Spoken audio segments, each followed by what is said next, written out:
Assalamualaikum warahmatullahi wabarakatuh. Om Swastiastu. Perkenalkan, saya Iwan Sudama SPD. Saya merupakan guru bimbingan dan konseling di SMP Negeri 3 Tuli Barat. Saya juga merupakan salah satu mahasiswa PPG dalam jabatan tahun 2022 di Universitas Tadulako. Pada kesempatan ini saya akan mempraktikkan pemberian layanan bimbingan klasikal dengan metode problem based learning dengan topik kemandirian belajar. Selamat menyaksikan.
Assalamualaikum warahmatullahi wabarakatuh. Waalaikumsalam warahmatullahi wabarakatuh. Om Swastiastu. Om Swastiastu. Ya, selamat siang anak-anak. Ya. Bagaimana kabarnya hari ini? Baik. Ya, syukurlah kalian semua baik-baik saja. Baiklah, Bapak niat Allah pada ketua kelas untuk memimpin doa sebelum kita melakukan kegiatan layanan hari ini. Sebelum belajar, mari kita berdoa. Berdoa mulai.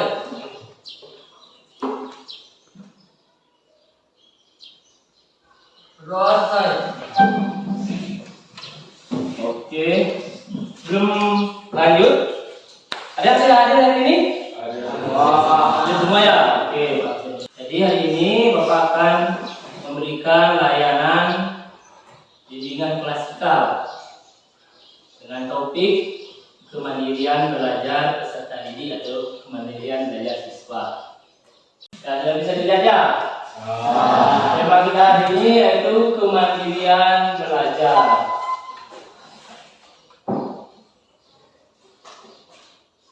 Nah, ini tujuan pembelajaran yang akan kita bahas hari ini. Yang tujuan umumnya, peserta didik mampu meningkatkan kemandirian belajarnya.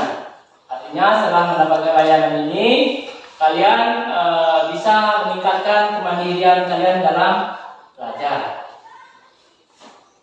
Nah, ini tujuan khususnya yang kita bahas. Yang pertama, peserta didik mampu memahami pengertian kemandirian belajar. Yang kedua, peserta didik mampu memahami faktor-faktor yang mempengaruhi kemandirian belajar. Yang ketiga, peserta didik mampu menguraikan ciri-ciri kemandirian belajar. Dan yang keempat, peserta didik mampu meningkatkan kemandirian belajarnya. Nah, sebelum masuk materi, Pak punya satu permainan. Sebelum kita masuk materi, kita bermain dulu lah biar kalian lebih semangat ya. Berdiri semua, berdiri. Oke, sudah bersih semua? Kalau permainan namanya permainan tepuk. Artinya kalau Pak bilang tepuk 1, kamu tepuk 1 kali. Bisa? Coba tes. Tepuk 1. Kalau Pak bilang tepuk 2 berarti ya samping kanan dulu baru samping kiri. Oke? Nah, tepuk 2. Kalau yang berikutnya ada tepuk 3 berarti sini, sini, sini. Ya, samping sini, sini baru. Tepuk 3. Ya, tepuk 4.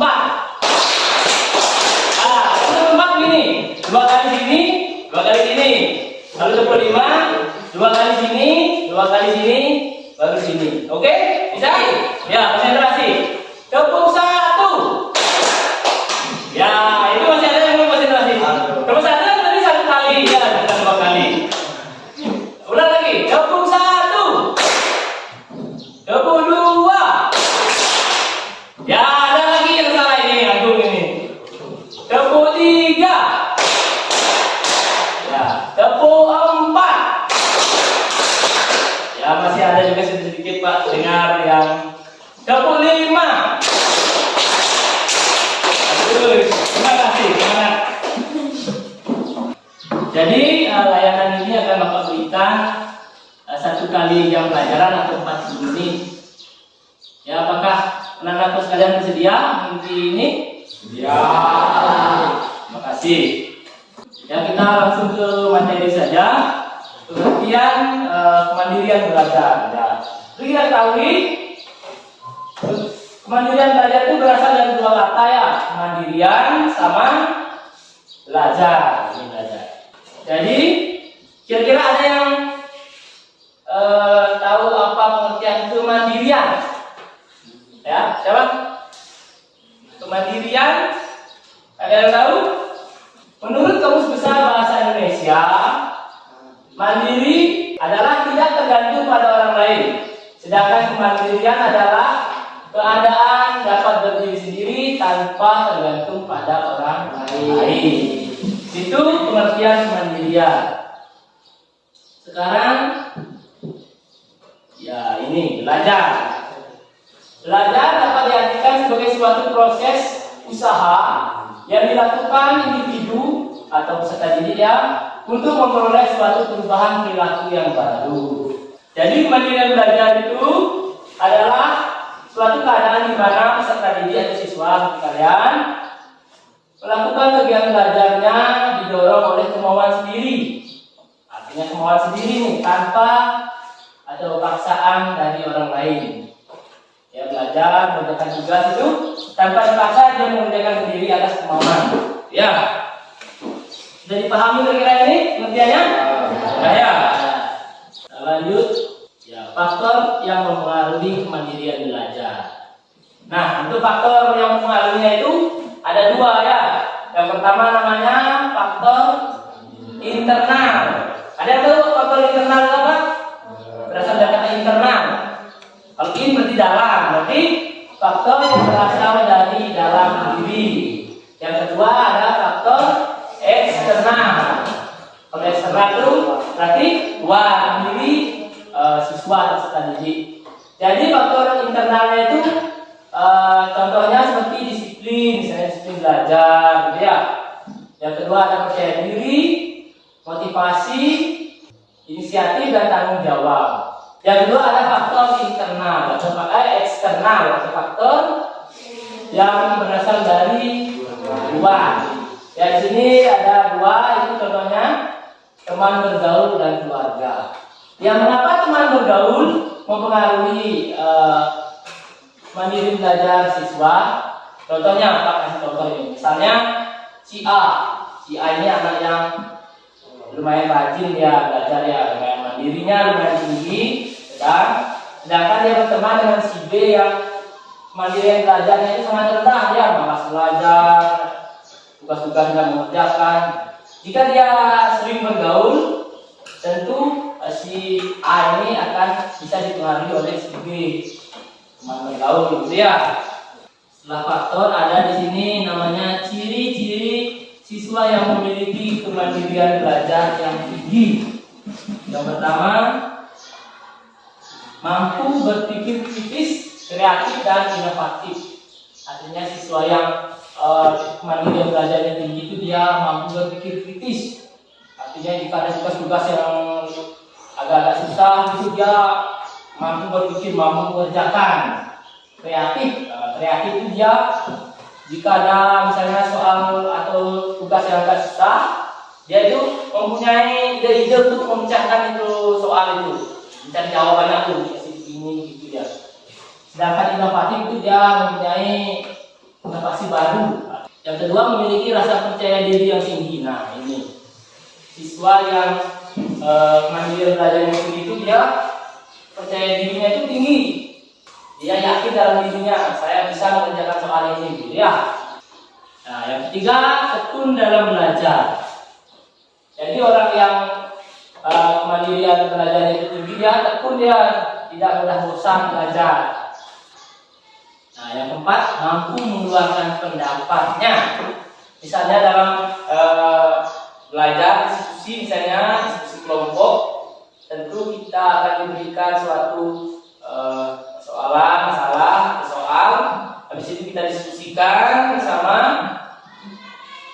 Orang yang memiliki kemandirian belajar tinggi dia mampu mengeluarkan pendapatnya. Nah, yang kelima, tidak mudah menyerah dalam belajar. Orang yang kemandiriannya belajarnya tinggi dia tidak mudah menyerah. Walaupun soalnya susah, dia berusaha, dia mencari contoh soalnya dulu dilihat atau apanya. Nah, ini yang keenam, belajar jika ada jam pelajaran kosong. Jadi, setelah mengikuti nilaian ini, kalian sudah tahu, jika ada jam pelajaran yang kosong itu, atau gurunya berhalang masuk, kalian manfaatkan untuk belajar. Nah, ini yang ketujuh, bertanggung jawab dengan tugas yang diberikan. Seorang siswa yang mandiri dan belajarnya itu dia pasti bertanggung jawab terhadap tugas-tugas yang diberikan oleh ibu bapak guru. Nah, yang kedelapan ini juga tidak menunda-nunda dalam mengerjakan tugas. Artinya sekarang kata tugas hari ini, nanti sampai di rumah misalnya kamu langsung kerjakan. Berikutnya ada cara meningkatkan kemandirian belajar. Nah, ini caranya. Yang pertama itu kalian harus meningkatkan rasa percaya diri. Yakinlah bahwa kamu mampu mengerjakan tugas sendiri tanpa harus mencontek dari teman. Yang kedua, belajarlah dengan mengeluarkan pendapat. Nah, jika ada diskusi kelompok itu, kita belajar. Artinya kita belajar itu pasti dari salah dulu tuh belajar, kita perbaiki lagi sehingga nanti akan terbiasa kamu mengeluarkan pendapat. Yang ketiga, jangan mudah menyerah, teruslah berlatih untuk mempermantap pengetahuan. Misalnya latihan soal di rumah ya, ada materi misalnya seperti matematika, atau juga kan ada soal-soal menghitung, bisa kalian latihan di rumah. Nah, yang keempat, memanfaatkan waktu dengan baik. Jangan sering menunda-nunda dalam mengerjakan tugas PPR. Yang kelima ada sini. Nah, bertanya kepada guru atau teman jika ada materi yang kurang dipahami. Bermanfaat ini yang paling jarang dilakukan sama siswa. Mungkin karena faktor apa? Takut, malu. Apa biasanya? Kenapa? Malu, takut, malas misalnya. Ya, dan mungkin tiga faktor siswa itu jarang bertanya pada guru. Yang keenam itu kita harus bisa memanfaatkan jam kosong dengan belajar sendiri. Seperti mengerjakan soal atau dengan membaca buku materi. Nah, kira-kira bisa dipahami ini dari pengertian. Apalagi yang kedua, faktor-faktor yang mempengaruhi. Yang ketiga, apa yang ketiga? Ciri-ciri orang yang memiliki kemandirian belajar yang tinggi. Dan yang keempat, cara meningkatkan kemandirian belajar. Nah, di sini ada dua buah kata motivasi. Yang pertama ini ya. Maria Teguh kata Pak Maria Teguh yang peneliti dia pernah berkata, masa depan memang tidak pasti, ya. Tapi jika kita belajar dan bekerja keras, kita akan cek. Yang kedua ini ada kata-kata dari Bapak Presiden pertama kita, Pak Soekarno. Dia pernah berkata, bermimpilah setinggi langit. Jika engkau jatuh, engkau akan jatuh di antara bintang. Nah, untuk materinya sekian. Ada yang mau ditanyakan dari materi yang tadi Bapak bagikan? Tidak ada. Oke, di sini Bapak ada LKPD atau lembar kerja peserta didik. Ya, nanti Bapak bagikan. Namun sebelum Bapak bagikan, Bapak minta untuk seluruh siswa membentuk kelompok ya. Bapak bagi menjadi 3 kelompok. Ini kelompok 1 sudah sini, kelompok 2 dengan 3 ini sedikit, dan kelompok 3. Ya, segera.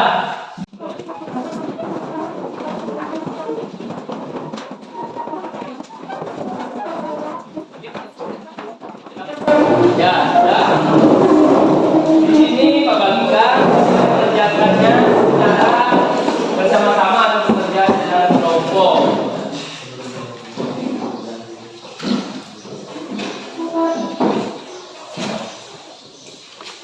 Jadi kalian kerjakan pulpennya. Jadi setelah kalian mengerjakan ini, masing-masing kelompok akan mempresentasikan atau membacakan. Setelah mengerjakan ini, kalian masing-masing kelompok 1 orang berdiri di mejanya, di tempatnya untuk membacakan hasil diskusi kelompoknya. Ini ada LKPD ini terdiri dari 4 pertanyaannya. Yang pertama ini, sebutkan 3 contoh perilaku siswa yang memiliki kepribadian belajar yang tinggi. Jadi kamu disuruh menuliskan 3 contoh ya. Yang kedua, sebutkan contoh perilaku siswa yang memiliki kepribadian belajar yang rendah. Yang ketiga, menurut kalian apa yang mempengaruhi sehingga banyak siswa yang kurang mandiri dalam belajarnya?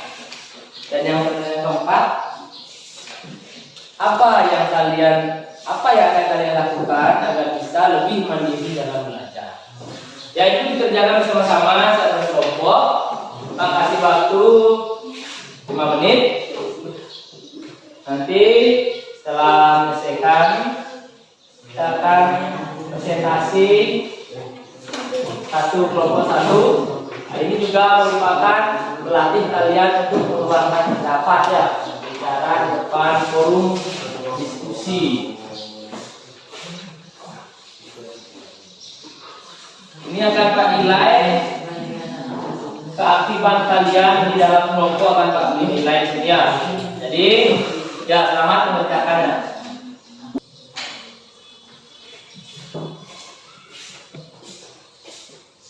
Yang kurang jelas? Ya, saya kerjakan sambil berdiskusi dengan teman-temannya ya. Ya.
Ya, sabar. Ya. Oke, jika sudah, minta setiap masing-masing kelompok satu orang mempresentasikan hasil diskusinya. Jadi kalian bisa, siapa yang bisa membacakan hasilnya? Ya, Pak, mulai dari kelompok satu dulu. Ya, siapa? Ya, untuk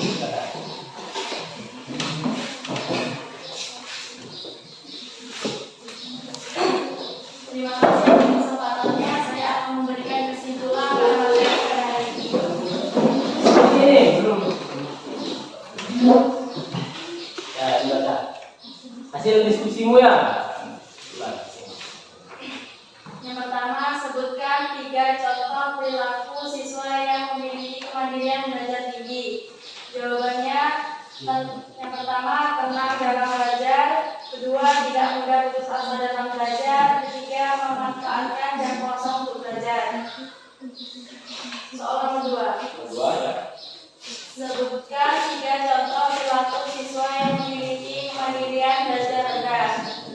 Jawaban, selalu mencontek tugas teman. Yang kedua, tidak mau berusaha mengerjakan tugas sendiri. Ketiga, tidak pernah bertanya kepada guru walaupun ada materi pelajaran yang kurang dipahami. Soal nomor 3, menurut kalian apa yang mempengaruhi sehingga banyak siswa kurang mandiri dalam belajarnya? Menurut saya, yang paling mempengaruhi adalah teman bergaul. Karena jika kita bergaul dengan teman yang malas belajar, malas mengerjakan PR, tentu kita akan terpengaruh sehingga kita jadi malas mengerjakan PR dan malas belajar. Soal keempat, apa yang kalian lakukan agar bisa lebih mandiri dalam belajar? Saya akan belajar lebih giat lagi. Saya akan berusaha mengerjakan tugas atau PR yang diberikan oleh ibu atau bapak guru, bertanya kepada guru atau teman tentang materi pelajaran yang kurang saya pahami. Ya, itulah tadi presentasi dari kelompok 1. Berikan tepuk tangan kelompok 1. Artinya berani berbicara di depan forum itu sudah jempol ya, artinya ya bagus. Kita lanjut ke kelompok 2 ya. Bapak persilakan untuk kelompok 2 salah satu orang mempresentasikan hasil diskusinya. Ya, silakan. Terima kasih atas kesempatannya yang diberikan kepada saya untuk membacakan hasil diskusi dari kelompok 2. Soal pertama, sebutkan 3 contoh perilaku siswa yang memiliki kemandirian belajar tinggi. Jawaban, sering atau berani mengeluarkan pendapatnya. Tidak menunda-nunda dalam mengerjakan tugas. Mengerjakan tugas tanpa bantuan orang lain. Soal kedua, sebutkan 3 contoh perilaku siswa yang memiliki kemandirian belajar rendah. Jawab, malas belajar. Bermain ketika guru menjelaskan materi pelajaran. Tidak tekun dalam belajar. Soal ketiga, menurut kalian apa yang mempengaruhi sehingga banyak siswa kurang mandiri dalam belajarnya? Jawab, menurut saya, hal yang mempengaruhi adalah kurangnya niat belajar atau kurangnya motivasi dalam belajar, sehingga siswa cenderung bermain ketika belajar. Soal keempat, apa yang akan kalian lakukan agar bisa lebih mandiri dalam belajar? Jawaban, kita harus tanamkan dalam diri tujuan kita belajar. Cita-cita apa yang kita impikan agar semangat belajar semakin meningkat sehingga kita akan belajar tanpa adanya paksaan dari ibu, bapak, guru, atau orang lain. Sekian presentasi dari kelompok 2. Ya, itulah tadi hasil diskusi atau presentasi hasil diskusi dari kelompok 2. Ya, berusukan beri tepuk tangan untuk kelompok 2. Ya, jawabannya sudah dengarkan dengan baik. Jawabannya semua sudah mengenai, artinya sudah pas dengan soal-soal yang diberikan di LKP ini. Sekarang untuk kelompok 3, Pak berikan kesempatan. Ya, satu orang. Ya, silakan. Terima kasih atas kesempatannya. Saya akan membacakan hasil diskusi kami. Sebutkan 3 contoh perilaku siswa yang memiliki kemandirian belajar yang tinggi, mengerjakan tugas atau PR sendiri tanpa bantuan dari teman, tidak mencontek tugas teman, berkonsentrasi penuh dalam belajar. 2. Sebutkan 3 contoh perilaku siswa yang memiliki kemandirian belajar rendah, kurang disiplin dalam belajar, jarang belajar di rumah, mudah putus asa dalam belajar. 3. Menurut kalian, apa yang mempengaruhi sehingga banyak siswa kurang mandiri dalam belajarnya? Menurut saya, rasa malas sangat mempengaruhi kemandirian belajar siswa. Siswa hanya mengharapkan jawaban dari teman, tidak mau berusaha dalam mengerjakan tugas. 4. Apa yang kalian lakukan agar bisa lebih mandiri dalam belajar? Memperhatikan kegiatan guru dan penuh konsentrasi, lebih tekun dalam belajar dan tidak mudah putus asa. Itulah tadi pemaparan hasil diskusi kelompok 3 ya. Kita tepuk tangan di kelompok 3. Dan dari hasil presentasi kalian kelompok 1, kelompok 2, kelompok 3 sudah dapat dengan baik. Jawabannya semua sudah lengkap ya, bagus. Nanti sisa kalian menerapkannya di sehari-hari ya. Ya, kumpul dulu hasil rapi di kelompoknya.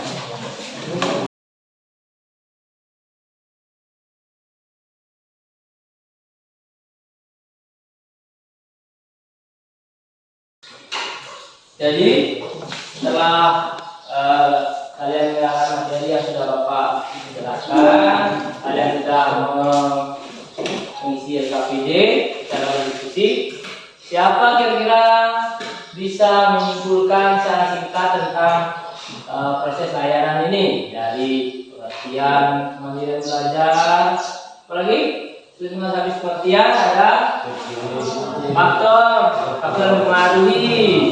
Habis itu baru ciri-ciri. Yang keempat, cara meningkatkan kemandirian belajar. Ya, siapa bisa angkat tangan? Ya, Mang Ayu silakan. Ya, baca di situ ya. Kesimpulan, kemandirian belajar suatu keadaan siswa di mana siswa atau peserta didik mengerjakan tugas sendiri tanpa bantuan dari temannya. Faktor yang mempengaruhi belajar siswa antara lain faktor dalam diri dan faktor luar diri, seperti kemauan untuk belajar, kedisiplinan dalam belajar, teman bergaul, dan keluarga. Ciri-ciri siswa yang memiliki kemandirian belajar tinggi adalah yang pertama, tidak mudah putus asa, tidak suka menunda-nunda dalam mengerjakan tugas atau PR sendiri, memiliki percaya diri yang tinggi. Cara meningkatkan kemandirian belajar, percaya dengan kemampuan diri sendiri, belajar sendiri jika ada jam kosong, jangan mudah putus asa, teruslah berlatih, bertanya kepada guru atau teman jika ada materi yang dipahami. Ya, bagus. Ya, berikan tepuk tangan untuk Mang Ayu.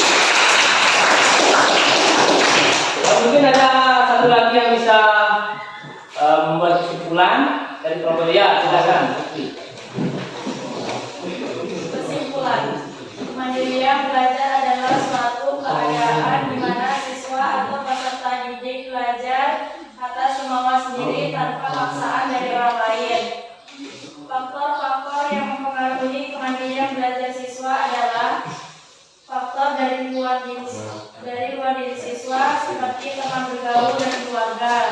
Yang kedua, faktor dari dalam siswa seperti motivasi belajar dan percaya diri. Ciri-ciri siswa yang memiliki kemandirian belajar tinggi antara lain belajar tanpa paksaan dari orang lain, rasa ingin tahunya tinggi, mampu mengeluarkan pendapatnya, mengerjakan atau mengumpul tugas tepat waktu, memanfaatkan jam pelajaran kosong untuk belajar sendiri.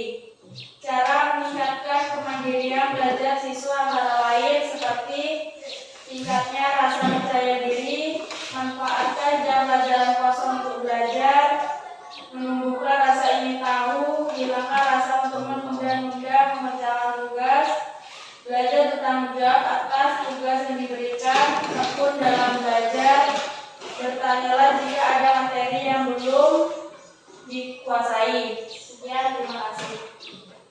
Ya, bagus ya. Ya, berikan tepuk tangan dulu. Jadi kesimpulannya, kemandirian belajar itu suatu keadaan di mana peserta didik atau siswa itu dia mau belajar itu ada dorongan dari dalam dirinya untuk belajar tanpa ada paksaannya. Jadi dia belajar dengan mandiri tanpa ada paksaan. Untuk faktor yang mempengaruhi ada faktor tadi faktor internal sama eksternal. Kalau faktor internal itu misalnya apa? Percaya diri, motivasi, bertanggung jawab. Sedangkan faktor eksternal itu keluarga dan teman bergaul ya. Itu untuk faktor. Jadi ciri-cirinya ada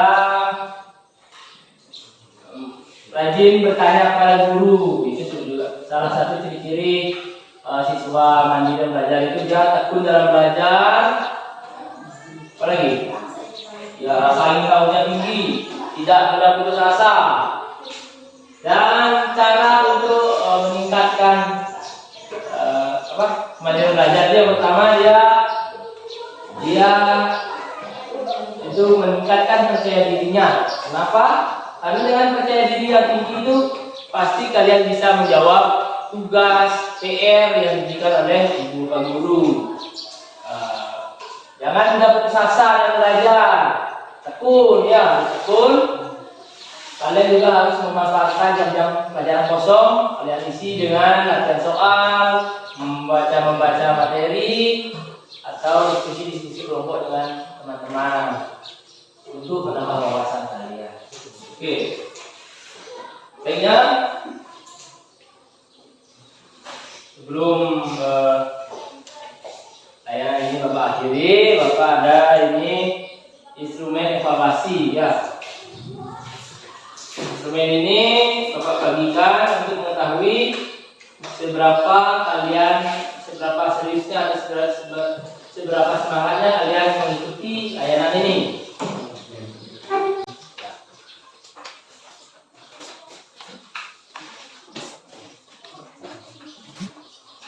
Ini mencapai dalam isinya ya.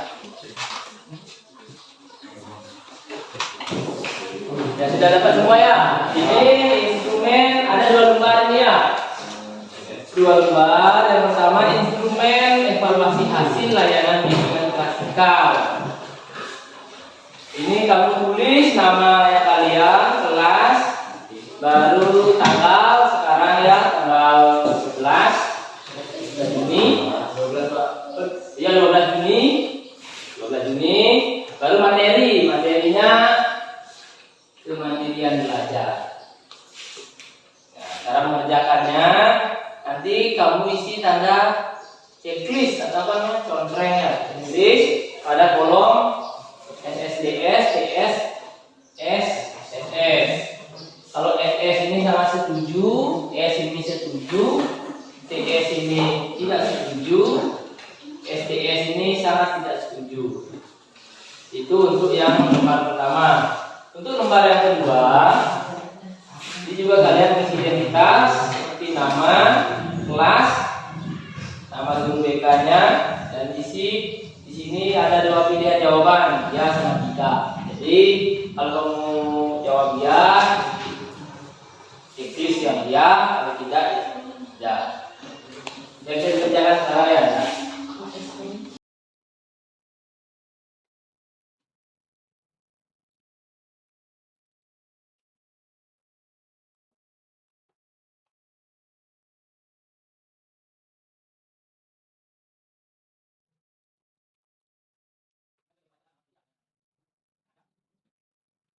Yang gambaran kedua itu diisi nama guru BK juga. Bapak ya. Ada nggak tahu namanya Pak? Tahu. Hari kita ketemu di sekolah.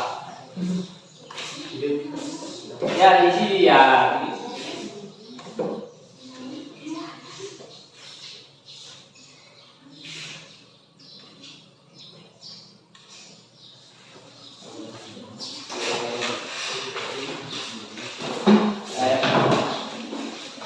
Baiklah, untuk pertemuan berikutnya nanti Bapak akan membawakan tentang cara belajar kelompok ya, cara belajar kelompok yang baik.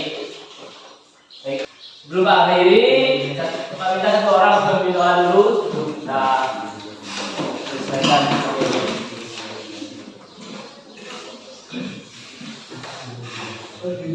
Sebelum pembelajaran kita ini, mari kita berdoa. Doa mulai.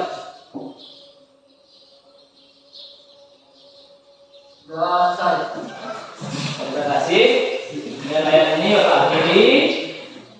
Wassalamualaikum warahmatullahi wabarakatuh. Waalaikumsalam warahmatullahi wabarakatuh.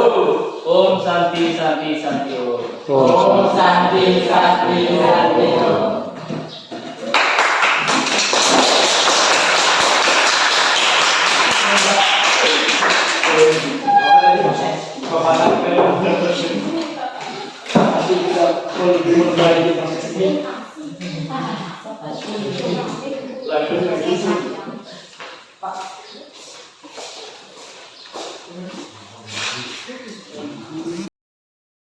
Demikianlah video praktik pemberian layanan saya.